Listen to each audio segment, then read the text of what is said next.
नवीन गल्ला मंडी के चुनावी इतिहास में किसी भी पद के लिए पुनः मतदान होगा और यह पद है महामंत्री का। बताते चले कि 30 सितंबर को यहां 7 पदों के लिए मतदान हुआ था, जिसमें अध्यक्ष सहित 6 पदों के परिणाम घोषित कर दिए गए थे, लेकिन महामंत्री पद का परिणाम घोषित नहीं किया गया था क्योंकि एक प्रत्याशी को दूसरे प्रत्याशी के 2 मतों पर ऐतराज था। यहाँ ये भी बता दें कि इस पद पर संजय गुप्ता और हरिश्याम गुप्ता पीलू के बीच सीधा मुकाबला हुआ था। वोटों की गिनती में संजय गुप्ता के 344 वोट निकले थे, जबकि हरिश्याम गुप्ता के 343 वोट निकले थे। हरिश्याम गुप्ता को संजय गुप्ता के उन 2 वोटों पर आपत्ति थी जिसमें उनके खाने में एक की जगह 2 बार मुहर लगी थी, लेकिन चुनाव संचालन कमेटी ने उन मतपत्रों को रद्द करने से मना कर दिया। इसके बाद हरिश्याम गुप्ता के समर्थकों ने हंगामा करना शुरू कर दिया था, लेकिन शहर कोतवाल संजय पांडे ने सख्ती के साथ मामले को निपटाया था। विवाद के बाद चुनाव संचालन कमेटी द्वारा यह निर्णय लिया गया था। इसका फैसला पूर्व सांसद नरेश अग्रवाल करेंगे। रविवार 1 को नरेश अग्रवाल हरदोई आए, लेकिन उस दिन उनका जन्मदिन था। इसके चलते वह दिन भर विभिन्न कार्यक्रमों में व्यस्त रहे और शाम को वे लखनऊ वापस लौट गए थे, इसलिए इसका फैसला नहीं हो पाया था। इसलिए इसका फैसला मंगलवार को नरेश अग्रवाल के लखनऊ दरबार में होना प्रस्तावित हुआ।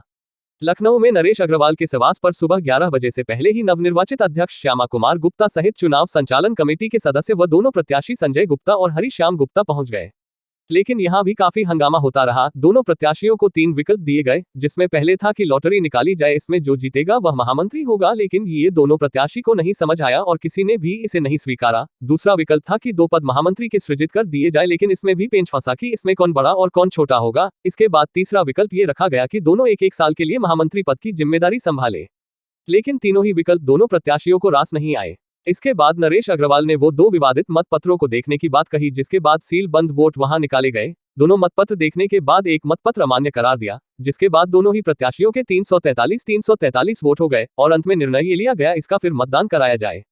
पुनः मतदान का फैसला होने के बाद सभी लोग हरदोई लौट आए। शाम को मंडी में घंटा बजाकर 8 तारीख दिन रविवार को पुनः मतदान की घोषणा चुनाव कमेटी द्वारा की गई। मंडी के इतिहास में ये पहला अवसर होगा जब किसी पद के लिए दोबारा मतदान होगा। कुल मिलाकर मंडी में एक बार फिर चुनावी सरगर्मी बढ़ गई है और वोटरों को के चेहरे पर मुस्कान भी साफ देखने को मिल रही है, क्योंकि मंडी में जिस प्रकार से वोटरों की आवभगत होती है वह किसी से छुपा नहीं है। ऐसे में शनिवार तक लोगों को वोटरों को खूब सेवा होनी है, लेकिन प्रत्याशियों की अगर बात की जाए तो उनकी जेबें ढीली होगी। वहीं दोनों प्रत्याशी अपनी अपनी जीत के दावे कर रहे हैं।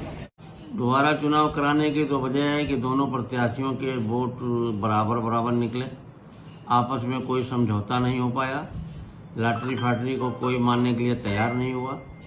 न समझौता होने पर पूर्व सांसद नरेश अग्रवाल जी ने उसमें ये फैसला किया कि इतवार को चुनाव करवा दिया जाए और 2 ही प्रत्याशी चुनाव लड़ेंगे, जो पहले लड़े थे, कोई नया प्रत्याशी उसमें नहीं होगा।